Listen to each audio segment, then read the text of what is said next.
ਤੋਂ ਬਾਅਦ ਤੁਹਾਡਾ ਸਭ ਦਾ ਬਹੁਤ-ਬਹੁਤ ਸਵਾਗਤ ਹੈ। ਜਿਸ ਤਰ੍ਹਾਂ ਕਿ ਅੱਜ ਦਾ ਥਰਡ ਵਾਲਾ ਇਸ਼ੂ ਸੀ ਉਹ ਇਹ ਸੀ ਕਿ ਸੁਧਰ ਜਾਓ ਨਹੀਂ ਤਾਂ ਆਪਣੇ ਟੁਕੜੇ ਕਰਵਾਉਣ ਲਈ ਤਿਆਰ ਰਹੋ। ਰਾਜਨਾਥ ਸਿੰਘ ਦੀ ਪਾਕਿਸਤਾਨ ਨੂੰ ਚੇਤਾਵਨੀ। ਸੋ ਇਸ ਉੱਪਰ ਡਾਕਟਰ ਸਾਹਿਬ ਨੇ ਆਪਣੇ ਬਹੁਤ ਹੀ ਵਧੀਆ ਵਿਚਾਰ ਤੋਂ ਨਾਲ ਡਿਸਕਸ ਕੀਤੇ ਨੇ। ਸੋ ਹੁਣ ਆਪਾਂ ਰੂਹ ਦੀ ਖੁਰਾਕ ਗੁਰਬਾਣੀ ਵਿਚਾਰਾਂ ਡਾਕਟਰ ਸਾਹਿਬ ਕੋਲੋਂ ਉਹਨਾਂ ਦੇ ਵਿਚਾਰ ਸੁਣਦੇ ਹਾਂ। ਸੋ ਅਸੀਂ ਚਾਹਾਂਗੇ ਕਿ ਤੁਸੀਂ ਸਾਡੇ ਨਾਲ ਇਸੇ ਤਰ੍ਹਾਂ ਹੀ ਜੁੜੇ ਰਹਿਣਾ। ਥੈਂਕ ਯੂ ਸੋ ਮਚ ਜੀ। ਡਾਕਟਰ ਸਾਹਿਬ ਕੀ ਕਹਿਣਾ ਚਾਹੋਗੇ?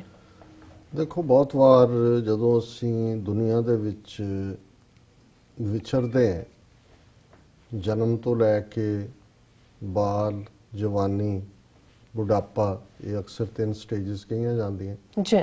ਬਚਪਨ ਬਹੁਤ ਵਾਰ ਮਾਪਿਓ ਦੀ ਛਤਰ ਛਾਇਆ ਥੱਲੇ ਹੁੰਦਾ ਹੈ, ਇਸ ਲਈ 18 ਸਾਲ ਤੋਂ ਬਾਅਦ ਅਸੀਂ ਆਪਣੇ ਡਿਸੀਜਨ ਲੈਣ ਦਾ ਆਪ ਹੱਕ ਰੱਖਦੇ ਹਾਂ। ਬਹੁਤ ਵਾਰ 18 ਸਾਲ ਤੱਕ ਪਹੁੰਚਦੇ ਹਾਂ ਵੀ ਜੇ ਜ਼ਿੰਦਗੀ 'ਚ ਇੱਕ ਡਾਇਰੈਕਸ਼ਨ ਮਾਪਿਓ ਦੀ ਦਿੰਦੇ ਨੇ ਔਰ ਅਸੀਂ ਉਹਨੂੰ ਫੋਲੋ ਕਰਦੇ ਹਾਂ। ਦੁਨਿਆਵੀ ਤੌਰ 'ਤੇ ਪੜ੍ਹਾਈ ਦੇ ਮਾਮਲੇ 'ਚ ਹੁੰਦੀ ਹੈ ਬਹੁਤ ਵਾਰ ਜੀ। ਦੁਨੀਆ 'ਚ ਕਿਵੇਂ ਰਹਿਣਾ, ਮਾਪਿਓ ਨੂੰ ਫਿਕਰ ਹੁੰਦਾ ਹੈ ਕਿ ਬੱਚੇ ਬੱਚੀਆਂ ਕਿਵੇਂ ਆਪਣੇ ਪੈਰਾਂ 'ਤੇ ਹੋਣਗੇ ਔਰ ਉਹਨਾਂ ਨੂੰ ਇਸ ਲਈ ਵੀ ਹੁੰਦਾ ਕਿ ਸਾਡੇ ਪੈਦਾ ਕੀਤੇ ਹੋਏ ਨੇ, ਸਾਡੀ ਜ਼ਿੰਮੇਵਾਰੀ ਹੈ। ਬਿਲਕੁਲ। ਔਰ ਜੇ ਤੁਸੀਂ ਉਹਨਾਂ ਨੂੰ ਵੀ ਕੋਈ ਗੱਲ ਕਹੋ, ਉਹ ਵੀ ਅੱਗੋਂ ਕਹਿੰਦੇ ਨੇ ਫਿਰ ਕਿਹੜਾ ਅਹਿਸਾਨ ਕਰਦੇ ਹੋ ਸਾਡੇ 'ਤੇ, ਜੰਮਿਆ ਕਿਉਂ ਸੀ ਸਾਨੂੰ।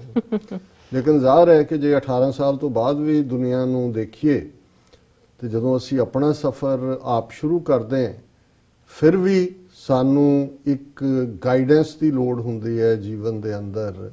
ਔਰ ਜਿਵੇਂ ਭਾਈ ਗੁਰਦਰਸ਼ਨ ਸਿੰਘ ਬਹੁਤ ਇੱਕ ਅੱਛਾ ਜੁਮਲਾ ਬੋਲਦੇ ਨੇ ਜਦੋਂ ਵਿਆਹੁਤਾ ਜੋੜੀ ਦਾ ਉਹ ਆਨੰਦ ਕਾਰਜ ਕਰਵਾਉਂਦੇ ਨੇ। ਉਹ ਕਹਿੰਦੇ ਨੇ ਕਿ ਵੀ ਦੇਖੋ, ਜਦੋਂ ਤੁਸੀਂ ਘਰੋਂ ਤੁਰਦੇ ਹੋ ਕਿਸੇ ਥਾਂ ਤੇ ਜਾਣ ਲਈ ਤੇ ਕਾਹਦੇ ਤੇ ਤੁਸੀਂ ਡਿਪੈਂਡ ਕਰਦੇ ਹੋ? GPS। ਸੋ ਉਹਦੇ ਤੁਸੀਂ ਪਾ ਦਿੰਦੇ ਹੋ ਇਹ ਕਾਹਦੇ ਲਈ ਕਿ ਗਵਾਚ ਨਾ ਜਾਈਏ।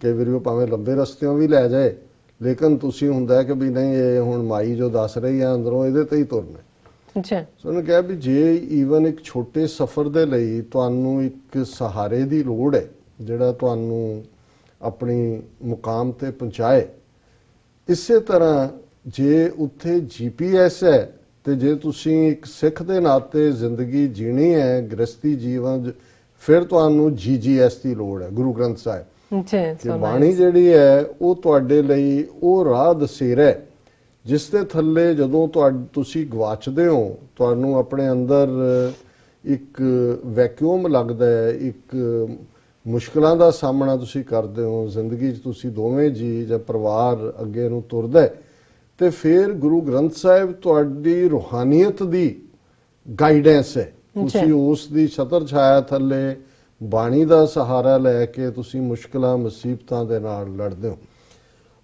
ਜ਼ਾਹਰ ਹੈ ਸੋਮਵਾਰ ਦੇ ਪ੍ਰੋਗਰਾਮ 'ਚ ਅਸੀਂ ਭਾਈ ਗੁਰਦਾਸ ਜੀ ਜਿਹੜੇ ਬਹੁਤ ਵੱਡੇ ਸਿੱਖ ਸਕਾਲਰ ਹੋਏ ਲਗਭਗ 4 ਸਦੀਆਂ ਪਹਿਲਾਂ, ਪਹਿਲੀ ਗੁਰੂ ਗ੍ਰੰਥ ਸਾਹਿਬ ਦੀ ਜਿਹੜੀ ਲਿਖਤ ਹੈ, ਬੀੜ ਜਿਹਨੂੰ ਅਸੀਂ ਕਹਿੰਦੇ ਹਾਂ ਵੋਲਿਊਮ, ਉਸ ਦੇ ਸਕਰਾਈਬ ਨੇ, ਲਿਖਾਰੀ ਨੇ, ਉਹਨਾਂ ਦੀ ਆਪਣੀ ਜਿਹੜੀ ਲਿਖਤ ਹੈ ਉਹ ਬਹੁਤ ਸਾਰੀਆਂ ਜ਼ਬਾਨਾਂ ਦੇ ਬੜੇ ਐਕਸਪਰਟਸ ਹਨ। ਉਹਨਾਂ ਨੇ ਕਵਿਤ ਸਵਈਏ ਵੀ ਲਿਖੇ ਨੇ, ਵਾਰਾਂ ਵੀ ਲਿਖੀਆਂ, ਇਤਿਹਾਸ ਵੀ ਲਿਖਿਆ। ਔਰ ਉਹਨਾਂ ਦੇ ਅਸੀਂ ਇੱਕ ਕਵਿਤ ਸਵਈਆ ਜਿਹੜਾ ਉਸ ਵੇਲੇ ਦੇ ਉਸ ਖਿੱਤੇ ਦੀ ਲਿਟਰਰੀ ਲੈਂਗੁਏਜ ਸੀ ਜਿਹਨੂੰ ਬ੍ਰਜ ਭਾਸ਼ਾ ਕਹਿੰਦੇ ਸੀ। ਬ੍ਰਜ ਰੀਜਨ ਹੈ ਸਾਰਾ, ਮਥੁਰਾ, ਬਿੰਦਰਾਬਨ, ਇਸ ਤੋਂ ਲੈ ਕੇ ਗੰਗਾ ਜਮਨਾ ਦੇ ਵਿੱਚ, ਕਿਉਂਕਿ ਲਿਟਰੇਚਰ ਦਾ ਜਾਂ ਉਸ ਵੇਲੇ ਦੀ ਐਜੂਕੇਸ਼ਨ ਬ੍ਰਾਹਮਣਾਂ ਦੇ ਨਾਲ ਹੀ ਵਾਹ ਸੀ। ਸੋ ਉਹੀ ਸੀ ਔਰ ਇਹ ਉਹਨਾਂ ਦਾ ਜੱਸੀ 272 ਨੰਬਰ ਜਿਹੜਾ ਸਵਈਆ, ਕੁੱਲ ਉਹਨਾਂ ਦੇ 675 ਨੇ, ਉਸ ਦੇ ਉੱਤੇ ਵਿਚਾਰ ਕਰ ਰਹੇ।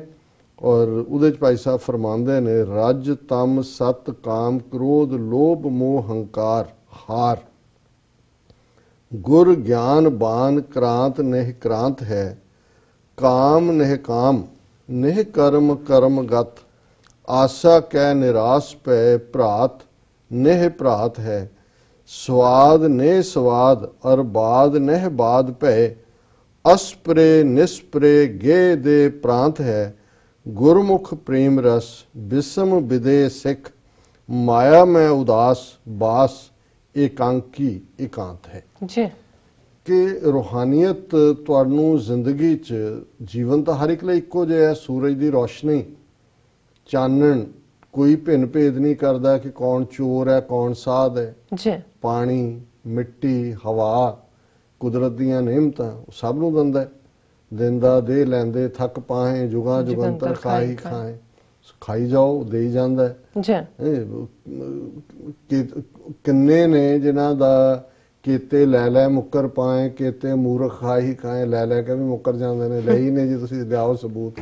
ਸਬੂਤ ਤੁਸੀਂ ਦਿਓ, ਕਾਗਜ਼ ਪਾੜ ਕੇ ਕਹਿੰਦੇ ਹੁਣ ਦੱਸ ਕਿੱਥੇ ਹੈ ਸਬੂਤ। ਉਹਨਾਂ ਨੂੰ ਵੀ ਰੱਬ ਰੋਕਦਾ ਤੇ ਨਹੀਂ, ਉਹਨੇ ਰੱਬ ਨੇ ਤਾਂ ਨਹੀਂ ਆਪਣਾ ਹੱਥ ਰੋਕਿਆ ਹੋਇਆ ਵੀ ਇਹਨੂੰ ਨਹੀਂ ਦੇਣਾ।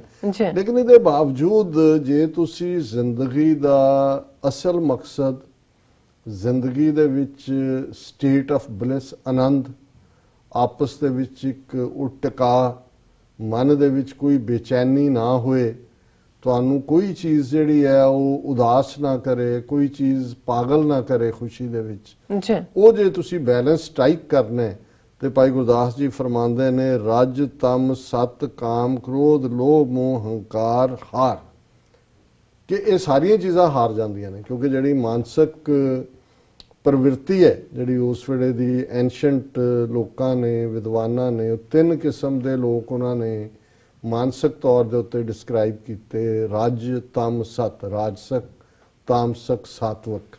ਉਹਨਾਂ ਦੀਆਂ ਖੁਰਾਕਾਂ ਵੀ ਲਿਖੀਆਂ ਹੋਈਆਂ, ਉਹਨਾਂ ਨੂੰ ਪਹਿਰਾਵਾ ਕਿਸ ਕਿਸਮ ਦਾ ਪਸੰਦ ਹੋਏਗਾ, ਖੁਰਾਕ ਉਹ ਕਿਸ ਕਿਸਮ ਦੀ ਖਾਣਗੇ। ਸੋ ਰਾਜਸਕ ਤਾਮਸਕ ਤੋਂ ਬਾਅਦ ਸਾਤਵਕ ਨੂੰ ਇੱਕ ਬੜਾ ਚੰਗਾ ਮੰਨਿਆ ਜਾਂਦਾ ਹੈ। ਉਹਦੇ 'ਚ ਉਹਨਾਂ ਦਾ ਪਹਿਰਾਵਾ ਵੀ ਕਿਵੇਂ ਦਾ ਹੋਏਗਾ, ਖਾਣ ਪੀਣ ਵੀ ਉਹਨਾਂ ਦਾ ਸਾਫ ਸੁਥਰਾ ਹੋਏਗਾ।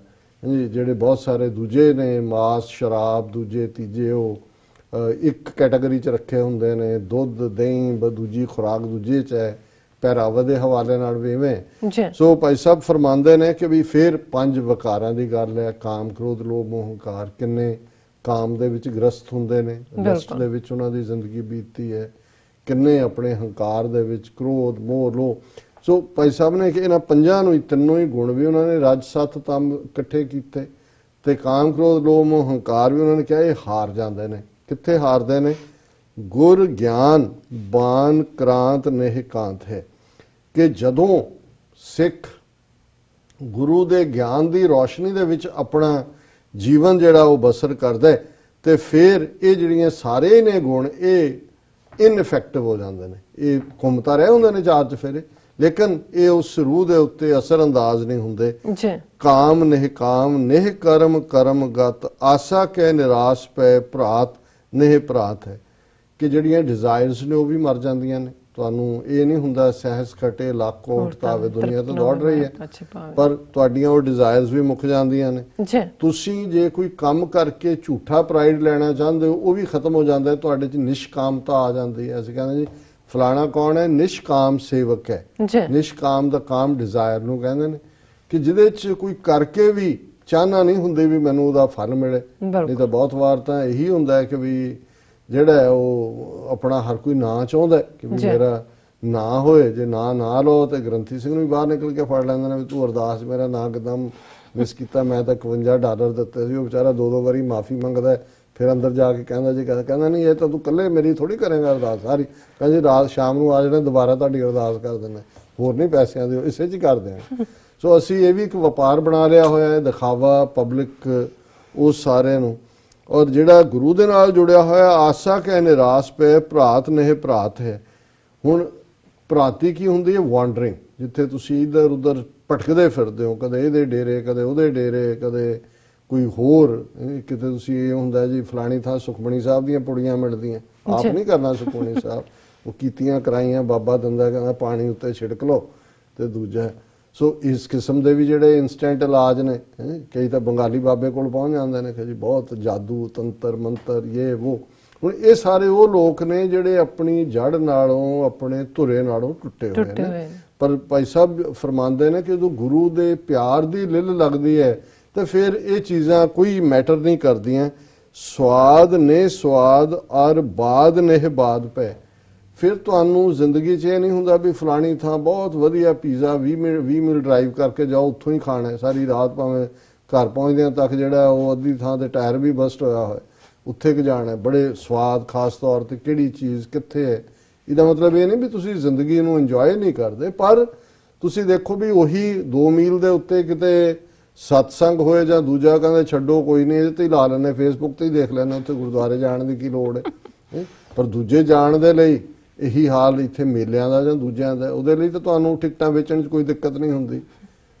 ਤੁਹਾਨੂੰ ਤਾਂ ਹੁੰਦੀ, ਹਾਂ ਜੇ ਤੁਸੀਂ ਕੋਈ ਸੈਮੀਨਾਰ ਰੱਖਣਾ ਹੈ, ਹਿਊਮਨ ਰਾਈਟਸ ਦੀ ਗੱਲ ਕਰਨੇ ਫਿਰ ਤੁਹਾਨੂੰ ਬਾਰ-ਬਾਰ ਕਾਲ ਕਰਨੀ ਪੈਂਦੀ ਹੈ। ਜਿਹਨੂੰ ਰਾਤ ਤੱਕ ਮਨਾਇਆ ਹੁੰਦਾ ਅਗਲੇ ਦਿਨ ਉਹ ਵੀ ਕਹਿੰਦੇ ਨੇ ਮੇਰੀ ਤਬੀਅਤ ਨਹੀਂ ਠੀਕ, ਮੁੜ ਕੇ ਪਤਾ ਹੁੰਦਾ ਵੀ ਘਰ ਵਾਲੀ ਨਾਲ ਥੀਏਟਰ ਗਿਆ, ਸਿਨੇਮਾ ਦੇਖਣ ਗਿਆ। ਸੋ ਮਤਲਬ ਮੈਂ ਦੱਸ ਰਿਹਾ ਕਿ ਵੀ ਇਹ ਉਹ ਪਾਰਟ ਨੇ। ਪਰ ਭਾਈ ਸਾਹਿਬ ਇਹ ਕਹਿੰਦੇ ਨੇ ਕਿ ਜਿਨ੍ਹਾਂ ਨੂੰ ਰੱਬ ਦਾ ਇਹ ਰਸਤਾ ਮਿਲ ਜਾਂਦਾ ਹੈ ਉਹ ਸਵਾਦਾਂ ਚੋਂ ਵੀ ਨਿਕਲ ਜਾਂਦੇ ਨੇ ਔਰ ਬਾਅਦ ਨਿਰਬਾਦ ਪਏ।